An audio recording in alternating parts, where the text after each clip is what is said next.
ninguna parte, desde el versículo 1 del capítulo 5 hasta el último versículo del capítulo 7, si no estoy mal es el 28, ¿sí? El 29, ninguna parte de ese sermón, de ese mensaje que Jesús dio allí estando como un maestro, imitando a Moisés, está desconectado. Todo está conectado. Todo el mensaje del sermón está desconectado. Lo que pasa es que cuando lo predicamos desconectado. Y cuando lo predicamos desconectado, no alcanzamos a ver la esencia de toda la magnitud de lo que estaba el Señor intentando trabajar sobre el corazón de sus discípulos.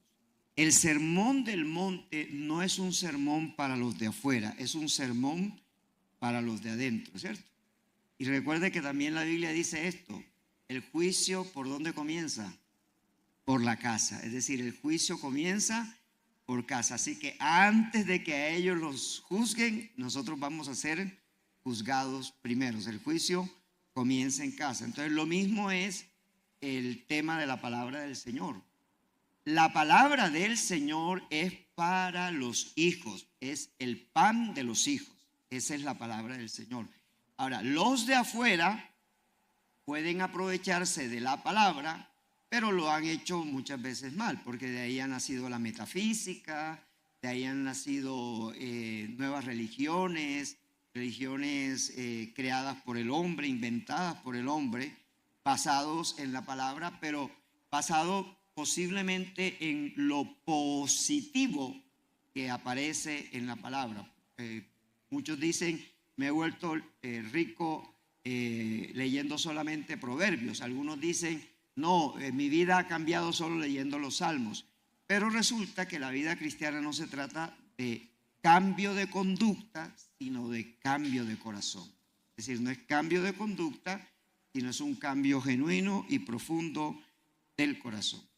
Por eso hemos estado hablando, y si usted se ha desconectado de la serie, le diría, conéctese, que ya este es el cuarto mensaje o el quinto mensaje que estamos predicando de esta serie acerca de la vida en el reino. Conéctese porque va teniendo una relación. Las bienaventuranzas, luego sal y luz, luego hablamos de una justicia superior.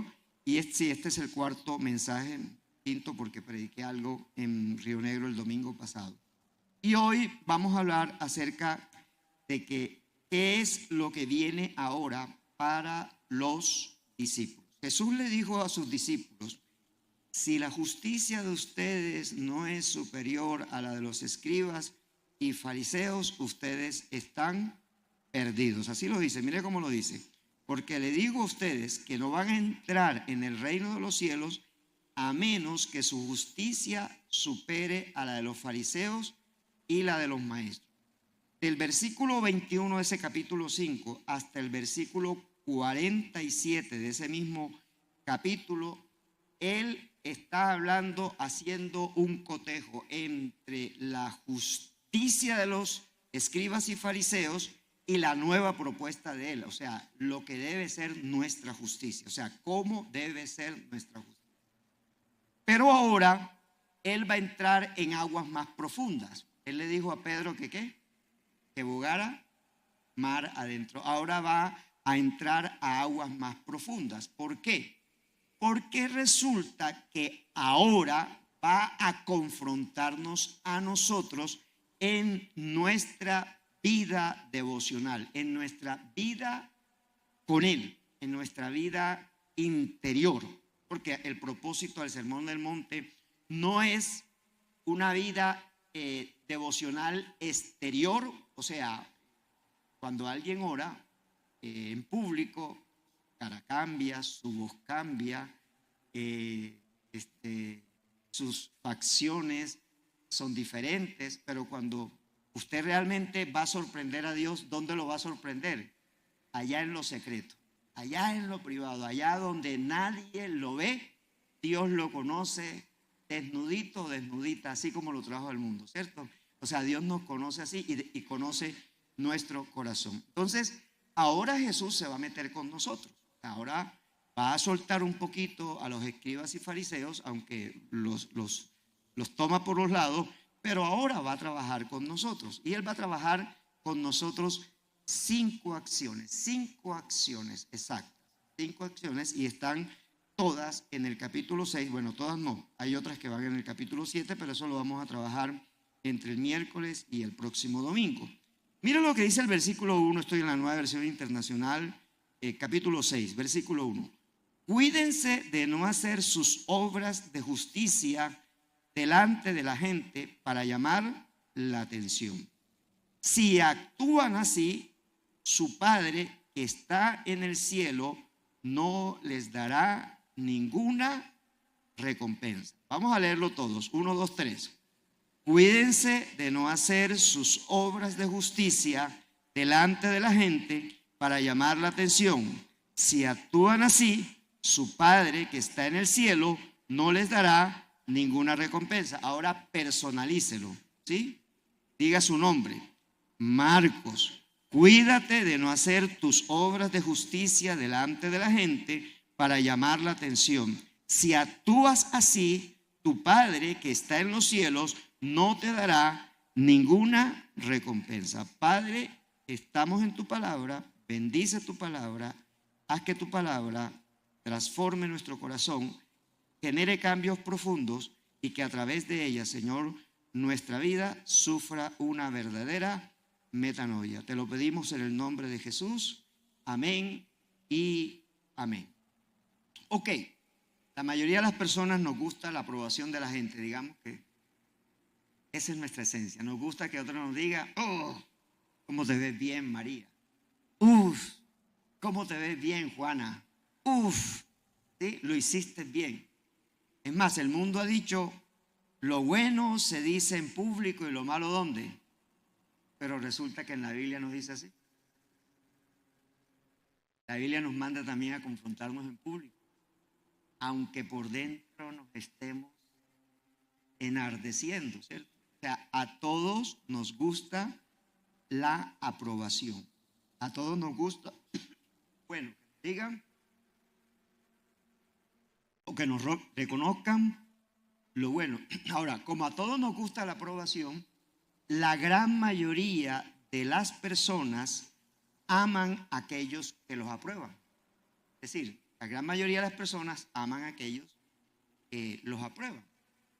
Entonces, generalmente el amor se vuelve un amor condicional, porque está basado en los logros o está basado en los atributos de la persona que lo recibe. Ahora, ¿cuál es el resultado de que el amor sea condicional?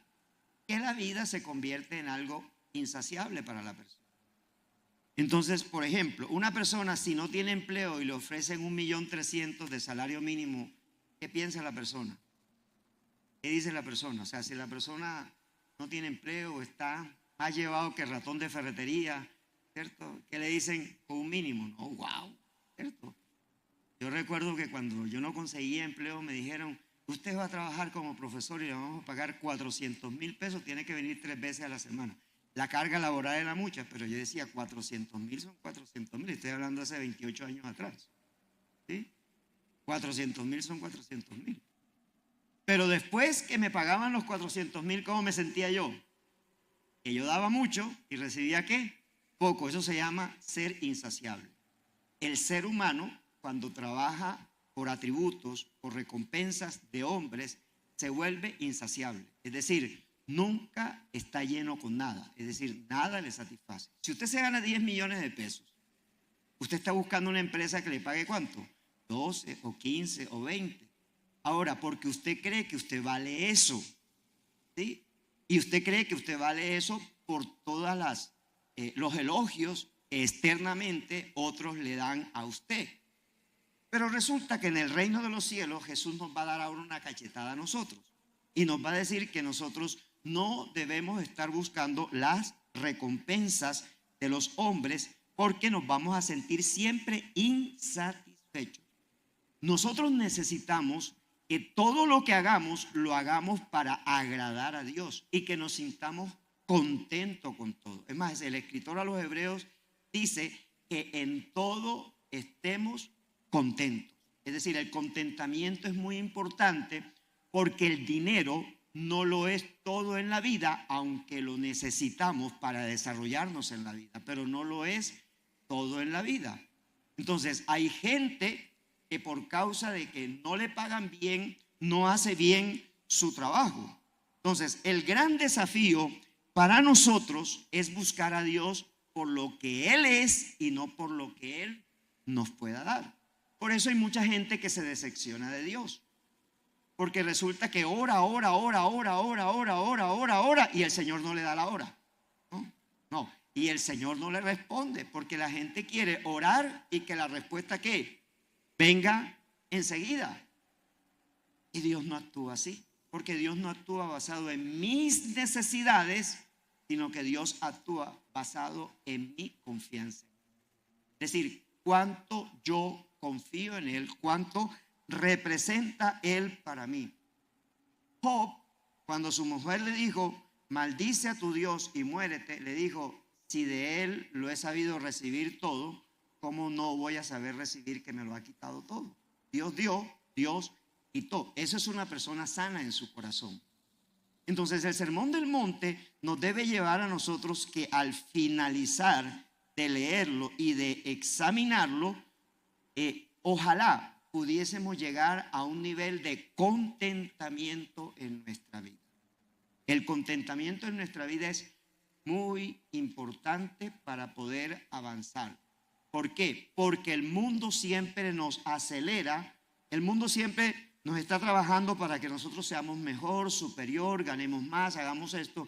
Eso es lo que se promueve a nivel del mundo y ahora mucho más porque las redes sociales están más aceleradas y por lo tanto están más cercanas. Entonces tú quieres imitar todo, ¿cierto? Entonces hoy encontramos que aún las iglesias o los templos o las denominaciones o bueno, los nombres de las iglesias, estamos tratando de ganarnos al mundo con los mismos métodos del mundo, pero resulta que no nos los podemos ganar con los métodos del mundo.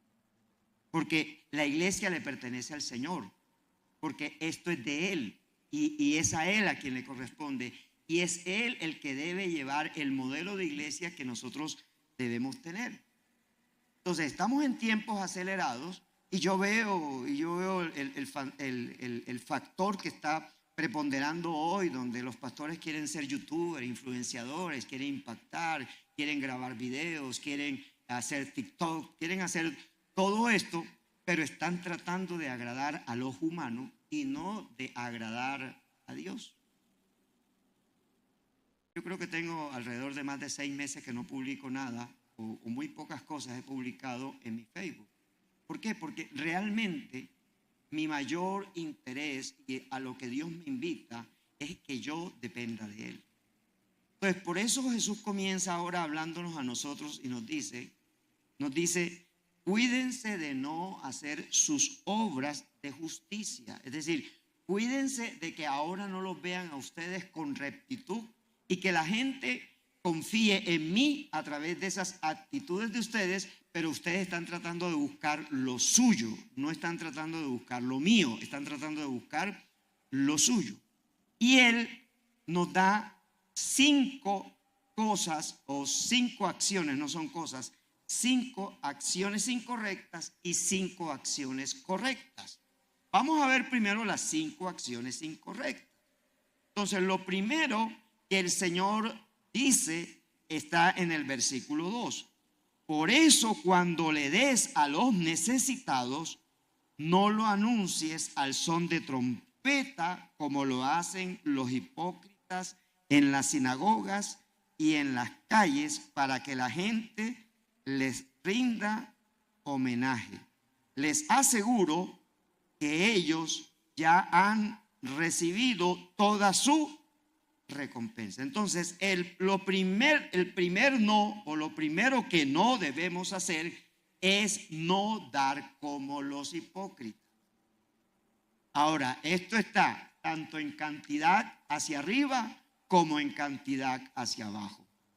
La palabra hipócrita está compuesta de dos palabras en griego. Hipo, que es detrás o debajo, y kritos, que es máscara, es decir, una máscara que me pongo para que no me vean lo que está detrás de mí. Esa es la palabra hipócrita. Es decir, es taparme la cara. Y antes, como el tema de la actuación era considerado vulgar, era considerado deshonesto, entonces las personas que les gustaba el teatro, todas actuaban con una máscara. Con una máscara. Entonces a los artistas, a esas personas les decían hipócrita, es decir, tiene una máscara. ¿Sí?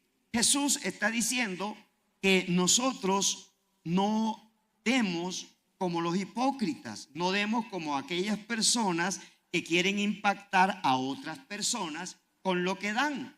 Por eso los hipócritas, que tal vez se está refiriendo a ese grupo de fariseos y de escribas que estaban allá, ellos lo hacían para conseguir un ¿qué? ¡Wow!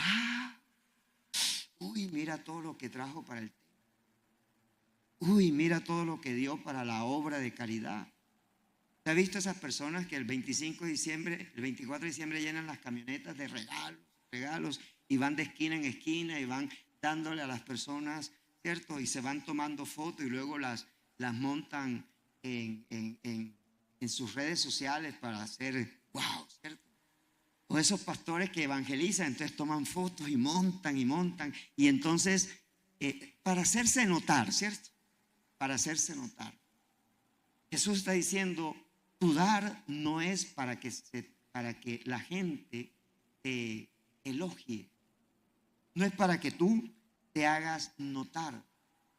No, yo no quiero que tú des para que te hagas notar. ¿Sí? Dios no nos demanda el diezmo, y aunque el diezmo es de una gran bendición para nuestra vida, no lo debemos dar por la promesa, debemos darlo por generosidad, debemos darlo por otras condiciones diferentes. Ahora, ¿qué sí debemos hacer? Dice el Señor. ¿Qué sí debemos hacer? ¿Sí? Entonces, en el versículo 3 y 4, con respecto al dar, o sea, no debemos dar como los hipócritas, pero ahora vamos a leer los versículos 3 y 4, en donde Jesús nos dice cómo nosotros, los hijos de Dios y los que pertenecemos al reino, debemos dar. Entonces, Él dice, más bien, cuando des a los necesitados, que no se enteren los de la izquierda, que digo, los de tu mano izquierda, lo que hacen los de la derecha, que digo, lo que hace la mano derecha, ¿cierto? Para que tu limosna sea en secreto. Así tu Padre, que ve lo que se hace en secreto, te recompensará. Tiene que ver con el dar, ¿sí? Dar su tiempo, dar generosamente. Cuando usted dice, yo establezco que voy a dar para misiones. Entonces, cuando usted establece eso, usted dice, Señor, yo lo voy a hacer para ti, aunque al final lo va a recibir aquí un humano. Dios no necesita nuestro dinero, Dios no necesita nuestra generosidad, pero Dios, a través de lo que nosotros mostramos como generosidad, dice, aquí tengo uno que se parece a mí, allí tengo uno que se parece a mí. Él da como yo doy, como dice el apóstol Pablo, que Dios ama al dador alegre. ¿Por qué? Porque el dador alegre se parece a Dios. Entonces, eso es el primer no y el primer sí. El primer no es no dar como lo hacen los hipócritas, pero el primer sí es dar sin ser visto por los demás. Diga conmigo, no debo orar como los hipócritas. Entonces, lo primero es no dar como los hipócritas. Lo segundo es no orar como los hipócritas. Ahora, observe que a partir de este capítulo, aunque en el Sermón del Monte el Señor lo habla, por ejemplo, sean perfectos así como su Padre Celestial es perfecto, Jesús está tratando de hablar del Padre, está tratando de darnos un énfasis de la importancia que nosotros le damos al Padre. Escúcheme esto, iglesia. Si usted y yo no somos capaces de honrar a nuestros padres terrenales, no seremos capaces de honrar a nuestro Padre Celestial. ¿Aló? Y esto es algo que es importante, porque la mayoría de los hijos honran a otras personas diferentes a sus padres terrenales. A veces para tu cumpleaños, papá, todos se tienen que reunir para poner la cuota, pero ninguno es valiente. Pero vaya y pregunte si él invita a la novia con la cuota de los demás hermanos a comer. No, él saca la plata. Pero a veces para darle a la mamá o para darle al papá se reúnen todos. Se reúnen todos para poderlo llevar a medio almorzar o a comer el día del padre o el día. La honra a tu padre, la honra a tu madre es la misma honra que le está significando a Dios. Ay, ay, ay. Ámenme. Cuando oren, no sean como los hipócritas, porque a ellos les encanta orar de pie en las sinagogas y en las esquinas de las plazas para que la gente los vea. Les aseguro que ya han obtenido toda su recompensa. Entonces, él dice, no oren como los hipócritas. Ahora, ¿cómo oraban los hipócritas? Ellos se colocaban en las plazas públicas y allí la gente los veía orar. Ahora, cuando tú ves a una persona, usted no ve que nosotros admiramos a los que tienen lingüística, fluidez lingüística en la oración. Y se dice, uy, cómo ora de mí. Qué lindo que ora, qué bonito que ora.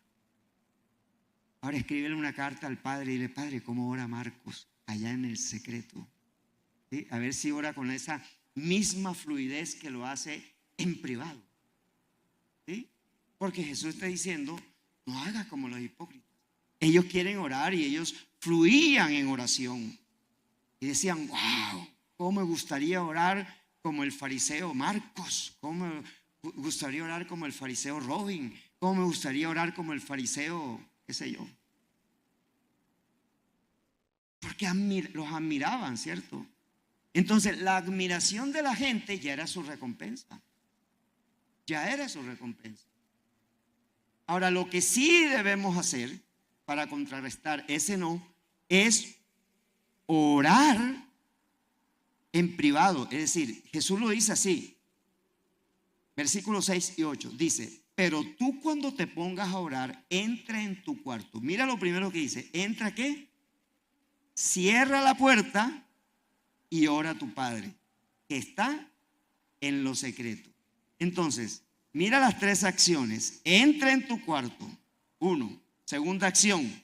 Cierra la puerta para que nadie te interrumpa. ¿Sí? Y número 3.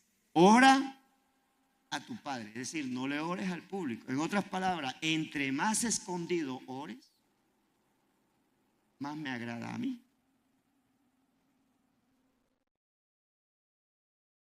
Por eso para mí significa mucho peligro esos que tienen los denominados ministerios de oración. Entonces todos los días a las 3 de la estos días alguien me dijo que había un ministerio que oraba a las 3 de la mañana y luego oraba a las 3 de la tarde. Es que una cosa es orar comunitariamente, pero cuando alguien quiere decir, no, es que yo hice rezo, sacapecho, ¿cierto?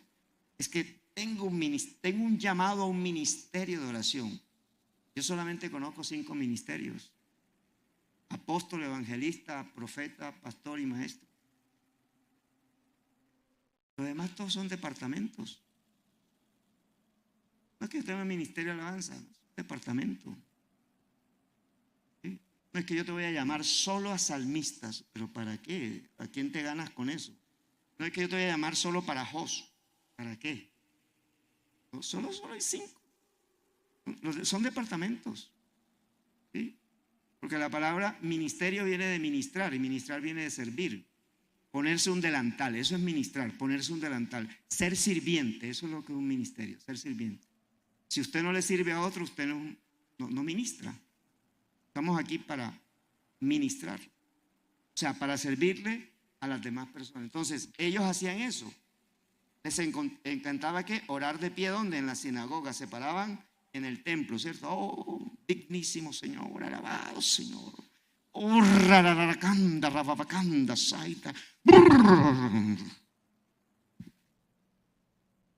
¿Sí? como el que ora en lengua, entonces quiere sorprender a todo el mundo orando en lengua. O como el que interpreta la oración en lengua. ¿Sí? Y hacen gestos, sí. Para ser visto por los hombres. Y el Señor dice: entra en mi cuarto, cierra la puerta y ora en el secreto. Mira la clave. ¿Qué sí debo hacer? Entrar en mi cuarto, cerrar la puerta y orar en secreto. Que nadie sepa. Ahora, tú estás en un lugar público. ¿Cómo hace un preso para orar en donde está con 5 o 6 más en un calabozo? Tiene que orar aquí. Tiene que leer la palabra y orar en su mente. Y eso es claro. Yo puedo estar aquí y puedo estar orando. Yo puedo llegar aquí y estar orando. Cuando yo comencé el evangelio, entonces yo veía que la gente llegaba, se arrodillaba delante de la silla y yo no lo hacía. Y alguien me dijo: ay, ¿usted no ora? No, yo sí oro, pero yo no tengo que hacer eso ahí. Eso lo puedo hacer eso lo hago en privado. Eso lo hago cuando estoy en el secreto de mi Padre. Y por eso me gané muchos enemigos. Yo puedo ir conduciendo y voy orando. Voy hablando con mi Padre aquí. Orad sin cesar, dice el apóstol Pablo. ¿Sí? Ahora mira lo que dice el versículo 7. Y al orar no hablen solo por hablar, como hacen los gentiles, porque ellos se imaginan que serán escuchados por sus muchas palabras. ¿Sí? Préstele atención a una persona que ora 10, 15 o 20 minutos.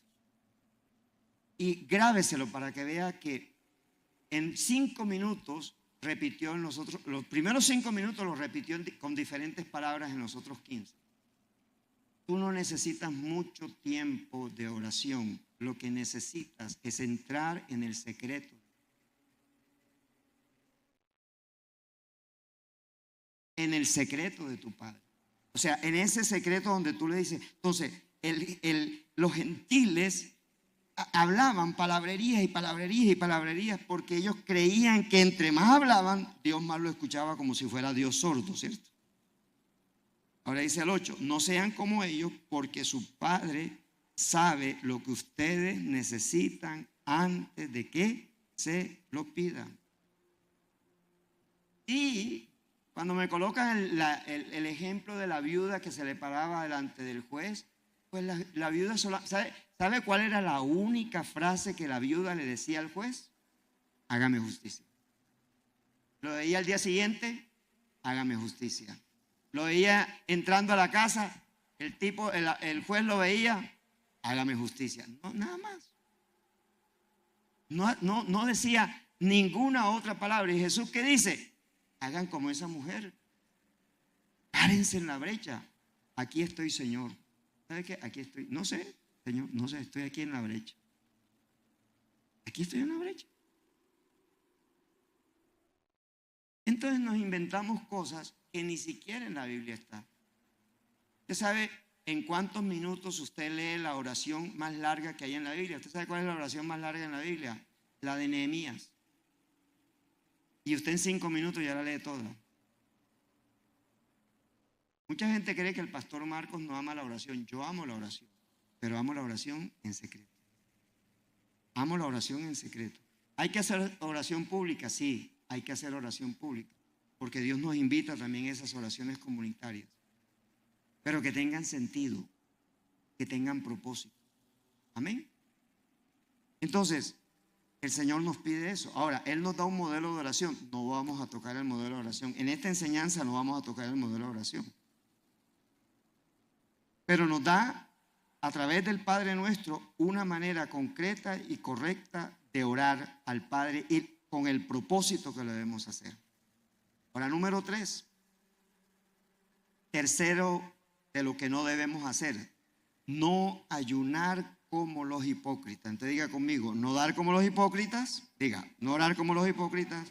No orar como los hipócritas. Y número 3, no ayunar como los hipócritas. Versículo 16. Versículo 16.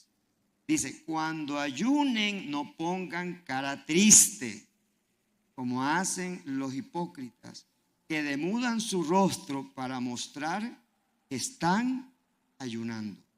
Les aseguro que estos ya han obtenido toda su recompensa. Entonces, poner la carita lavada, ¿cierto? Ay, cierto. Carita de santo alumbrado con traquitraqui, con velita bengala. ¿Sí? Santo ahí. Es santo, santo. Mire ese hombre, está flaco de tanto ayunar. Mire esa mujer, mujer de Dios. Mire, se coloca hasta el velo, el talí en la cabeza para que no le vean el cabello. Ojo, en la iglesia cristiana, estoy hablando contigo y conmigo, en la iglesia cristiana hay más forma que fondo. O sea, estamos más acostumbrados. No deje de asistir al discipulado 2. Estamos hablando de eso. Hay más formas que fondos. ¿Sí? Entonces, nosotros muchas veces juzgamos por las formas sin conocer el fondo. Y si lo que estamos haciendo tiene asidero bíblico o no. Y nosotros debemos hacer cosas que tengan asidero bíblico. Y no los quiero decepcionar, pero es importante decirlo. La oración no es tan importante y no es tan trascendente como lo es nuestro Padre Celestial. ¿Sí? El poder no está en lo que decimos, el poder está en quien puede responder, que es nuestro Padre Celestial. Como decíamos cuando éramos primos católicos, ¿no? Yo puedo decir misa y hay padre que la escuche, ¿no? Pero la respuesta tiene que venir de parte de nuestro Dios. Es nuestro Dios el que debe dar la respuesta. En el ayuno es lo mismo. En el ayuno es lo mismo. ¿Para qué ayuno? ¿Cuál es el propósito de ayuno? Un día le preguntaron a Jesús, ¿tus discípulos no qué? No ayunan. ¿Y qué le respondió Jesús? Pues imagínense, si los amigos del novio están con el novio que se va a casar, ¿cómo los vas a poner a ayunar? Entonces la pregunta que te hago y no te la voy a responder, ¿el amigo está aquí o está por allá afuera? Está muerto. Ahora, ¿eso implica que no debemos ayunar? No.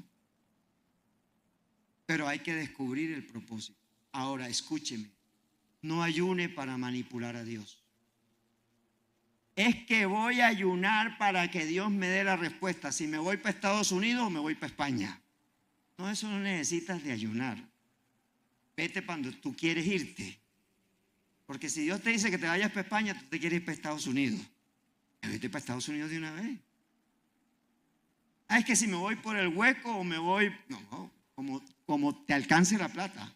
Pero hay cosas que no tenemos que ayunar. Ayuna por propósitos espirituales. Me quiero ganar a mi familia. Voy a ayunar para que las sillas vacías del primer y segundo culto de la iglesia, los domingos, el Señor traiga una respuesta. Pero no estoy ayunando por un propósito, porque es que no sé por qué alguien se inventó que a través del ayuno Dios respondía. Ahora, sí es cierto que en la Biblia, en la única vez donde ayunaron, Segundo de Reyes capítulo 20, versículo 20, donde le pidieron a través de un ayuno que convocó Josafat, le pidieron que un profeta hablara, y el profeta habló en el nombre del Señor, y Josafat dijo: creerle a sus profetas y serás prosperado, y creerle a Dios y serás bendecido. Entonces yo sé que eso está allí, pero eso es un marco específicamente para un momento específico, ¿sí?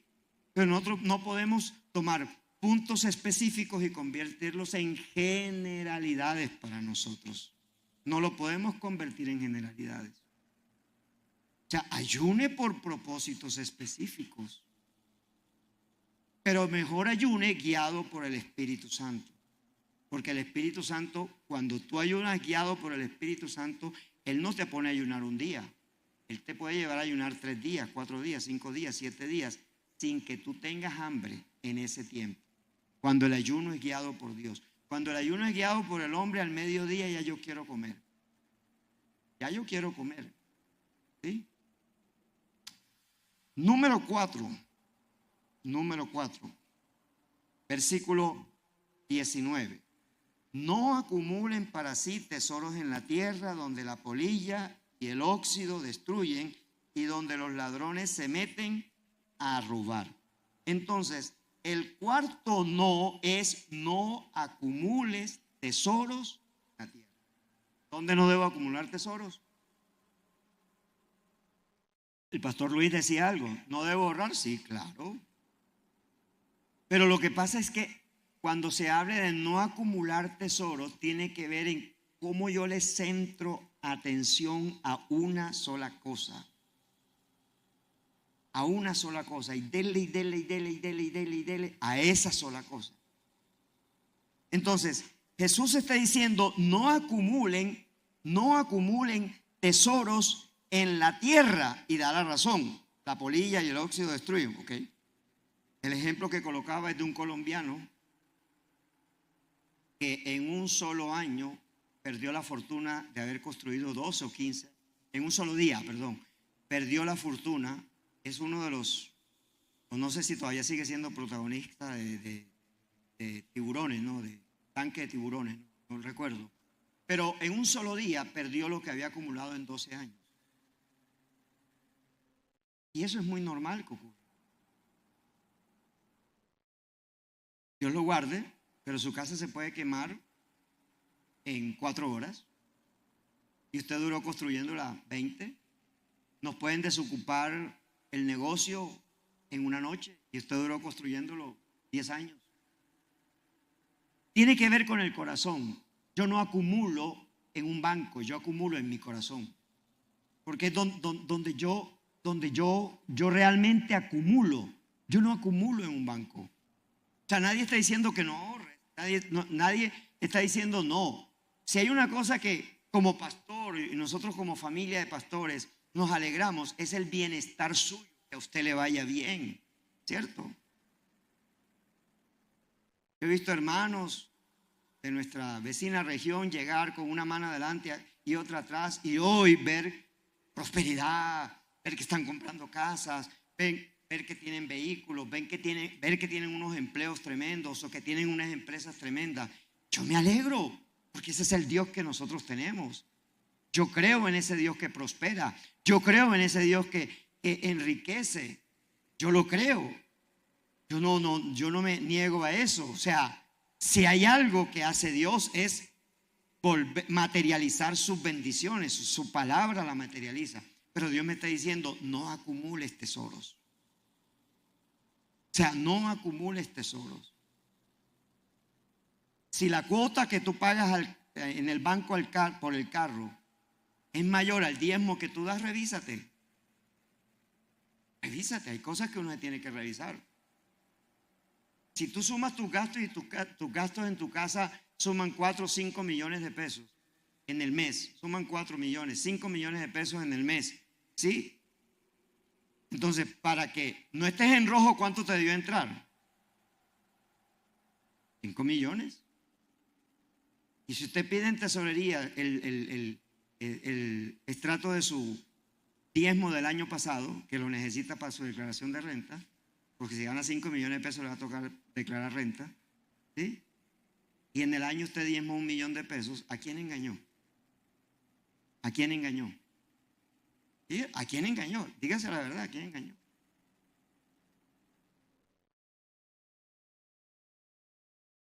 Un día Dios me dijo: Marcos, si tú no diezmas sobre todo lo que yo te doy, te pone en riesgo. Y Dios me da un carro, diezmé sobre el carro. Cuando pagaba la universidad, diezmaba sobre el valor de la matrícula de cada. ¿Por qué? Porque yo le coloco protección a eso en el nombre del Señor. Se trata de derechos legales, es otra predicación. Se trata de derechos legales.